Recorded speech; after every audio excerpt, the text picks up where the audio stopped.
झारखंड में छात्रों की वैकेंसी तो जल्दी नहीं निकलती है, पर चंपाई सोरेन कैबिनेट में मंत्री पद की वैकेंसी निकली हुई है।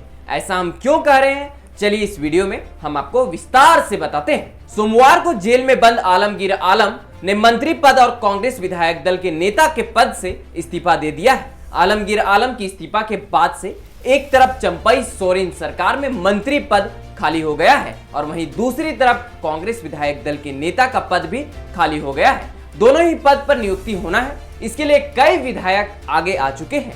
पिछले दिनों कांग्रेस के 6 से 8 विधायक मंत्रिमंडल में नए चेहरे को शामिल करने की मांग आलाकमान से कर चुके हैं। इस दौरान इनके तेवर भी बेहद कठोर रहे हैं। अब कांग्रेस के पास मौका है कि उन 8 असंतुष्ट विधायकों में से 2 के आक्रोश को शांत किया जा सके, एक को मंत्री बनाकर और दूसरे को कांग्रेस के विधायक दल का नेता बनाकर। अब बात करते हैं कि इसे लेकर किनका पलड़ा भारी है। असंतुष्ट विधायकों की बात करें तो उसमें सबसे पहले बेरमो विधायक जयमंगल सिंह उर्फ अनूप सिंह आते हैं, लेकिन कांग्रेस पहले ही उनकी पत्नी को लोकसभा का टिकट देकर उनके इस मंशा को खत्म कर चुकी है, यानी कि वो मंत्री नहीं बन सकते हैं। इसके बाद जो दूसरे नंबर पे चल रहे थे शिल्पी नेहा तिर्की, वह पूर्व शिक्षा मंत्री बंधु तिर्की की बेटी है। फिलहाल बंधु तिर्की झारखंड कांग्रेस के कार्यकारी अध्यक्ष भी हैं। ऐसे में शिल्पी को मंत्री बनाने की संभावना काफी कम है। इसके बाद राजेश कच्छप और नमन विक्सल कोंगारी की बात है। यह आदिवासी समाज से आते हैं और चंपाई मंत्रिमंडल में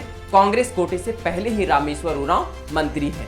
इस लिहाज से इनके नामों पर भी चर्चा कम है। और अगर महिला कोटे की बात करें तो दीपिका पांडे सिंह और अंबा प्रसाद के नाम की चर्चा चल रही है। अंबा प्रसाद ओबीसी कोटे से हैं क्योंकि केंद्र में मोदी मंत्रिमंडल में राज्य के 2 ओबीसी चेहरे को मौका मिला है, तो यहां उसके काउंटर के लिए कांग्रेस अंबा प्रसाद को मौका दे सकती है। वहीं दीपिका पांडे सिंह स्वर्ण कोटे से आती है और उन्हें पहले लोकसभा के लिए गोड्डा सीट से टिकट दिया गया था, बाद में काट दिया गया था। उनकी नाराजगी को खत्म करने के लिए उन्हें भी मौका मिल सकता है। वहीं उमा शंकर अकेला भी पिछले दिनों असंतुष्ट गुट में शामिल नजर आ रहे थे और दिल्ली तक पहुंचकर अपनी नाराजगी जाहिर कर चुके हैं। ओबीसी कोटा और उनके अनुभव को देखते हुए उन्हें विधायक दल का नेता भी बनाया जा सकता है, लेकिन इससे पहले यह बात समझना होगा कि अगर अकेला को विधायक दल का नेता बनाया जाता है तो अंबा प्रसाद मंत्री नहीं बन पाएगी, क्योंकि दोनों एक ही क्षेत्र से आते हैं और दोनों ओबीसी वर्ग का प्रतिनिधित्व करते हैं। अब बात इरफान अंसारी की।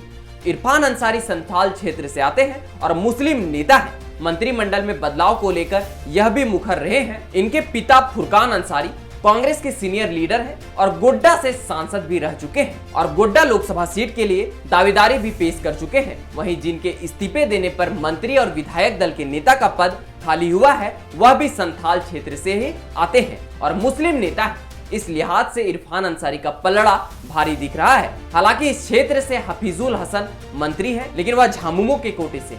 कुल मिलाकर देखें तो दीपिका पांडे सिंह और इरफान अंसारी की दावेदारी मजबूत दिख रही है। वैसे तो झारखंड में पहले से ही एक मंत्री पद खाली है जिस पर कांग्रेस दावा करती रही है।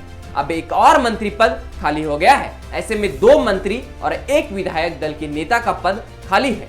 झामुमो से बार्गेनिंग करने में अगर कांग्रेस सफल होती है तो कांग्रेस के 3 विधायकों को मौका मिल सकता है, क्योंकि सरकार के पास कम समय बचा है और भाजपा अपना फोकस ओबीसी पर किए हुए है।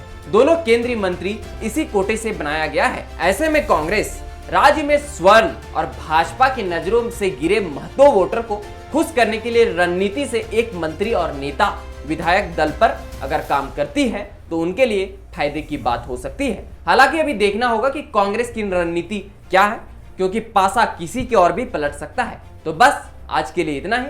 मिलते हैं अगले इसी प्रकार के कुछ और वीडियो के साथ। तब तक के लिए आप सबों को झारखंडी जोहार।